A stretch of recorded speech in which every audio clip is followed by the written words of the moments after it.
కొరింథీయులకు రాసిన 2వ పత్రిక 4:1 కాబట్టి ఈ పరిచర్య పొందినందువల్ల కరుణింపబడిన వారమై అధైర్యపడము. ఈ పరిచర్య మనకు అనుగ్రహించబడింది. ఇచ్చేసే పరిచర్య, అవసరాల అక్కలా ఉన్న వారికి ఇచ్చేసే పరిచర్య, కృప, ప్రత్యక్షమైనటువంటి కృప, రక్షణకరమైనటువంటి కృప మనకు అనుగ్రహించబడింది. ఇదేంటయ్యా దేవుడు అంటే సంపాదించుకుంటే గొప్ప కదా అంటే, సంపాదించుకుంటే కాదు, ఇచ్చేస్తేనే గొప్ప.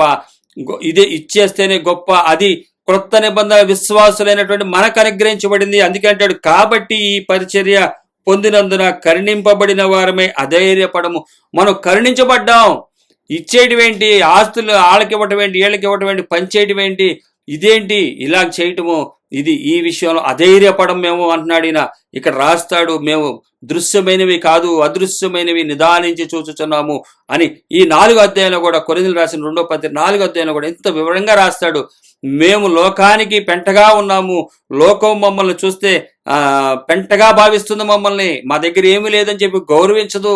మాకేమి చెప్పరు, ఏమి చేయరు, మమ్మల్ని ఒక గౌరవప్రదంగా చూడరు. ఆస్తున్నవాడిని కదా లోకంలో చూస్తుంది గొప్పగా, మమ్మల్ని చూడరు. అయినప్పటికీ కూడా అధైర్యపడము. ఏ క్రైస్తవుడు కూడా అధైర్యపడడు. ఈ కృప అనుగ్రహించబడినందుకు, ఆ బిల్డింగ్లు అనుగ్రహించబడినోడు వాడు అనలేడి మాట, నేను అధైర్యపడనని. నీకు బిల్డింగులు ఉన్నాయి, ఆస్తులు ఉన్నాయి, పొలాలు ఉన్నాయి, నువ్వెందుకు అధైర్యపడతావు? మీరెందుకు అధైర్యపడతారు? మీరెందుకు భయపడతారు? భయపడకుండా నిలబడేవారు ఎవరంటే, భయపడకుండా ఉండేది, ధైర్యంగా ఉండేది ఎవరంటే, ఈ కృపను అనుగ్రహించినటువంటి దేవుని మహిమపరిచేవారు అధైర్యపడరు.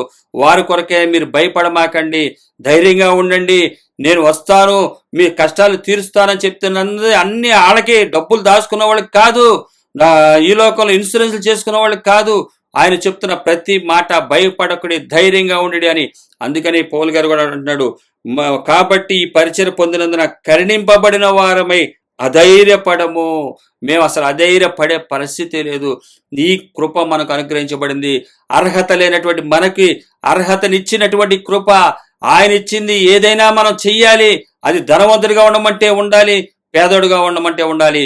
కానీ ఇప్పుడు మన కొత్త నిబంధన విశ్వాసులకు ఇస్తున్నటువంటి కృప ఏంటంటే, రక్షణకరమైనటువంటి కృప ఏంటంటే, దాతృత్వం కలిగి సామర్థ్యము కంటే తమంతట తామే ఇతరులకు పంచేవారిగా ఉండాలి, పెంచుకునేవారుగా ఉండకూడదు. ఇది మేము ఆయన ఇచ్చినటువంటి కృపగా భావించి దీంట్లో నిలబడాలి అంటాడు. రేపొద్దున పాత నిబంధన విశ్వాసులతో అంటాడు, మీకు ఇచ్చా మీరు నిలబడలేదు, ఇవ్వపోయినా నన్ను నమ్మారాళ్ళు, నేను తర్వాత ఇస్తానని నమ్మారు. ఇది విశ్వాసం అని చెప్పి మన ద్వారా వాళ్ళకి బుద్ధి తీసుకుని వస్తాడు. అలాగ బుద్ధి తీసుకొచ్చేవారుగా మనం ఉండాలని, ఆయన దేవదూతలకే మీరు తీర్పు తీరుస్తారని మీరు ఎరుగురా అంటే రాస్తాడు ఇక్కడే ఈ కొరింథీయులకు రాస్తున్నటువంటి పత్రికలోనే.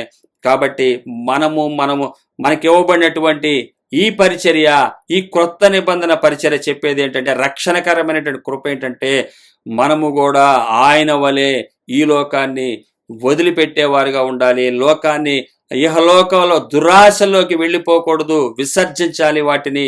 ఈ లోకమైనటువంటి భక్తిహీనతను, సమస్త భక్తిహీనతలోంచి కూడా మనం రావాలి. భక్తి గలవారమై నీతితోటి ఆయన రాకడ కొరకు, ప్రత్యక్షత కొరకు ఎదురు చూడాలి. అప్పుడు ఆయన ఇచ్చే సమృద్ధిలో మనం ఉంటాము.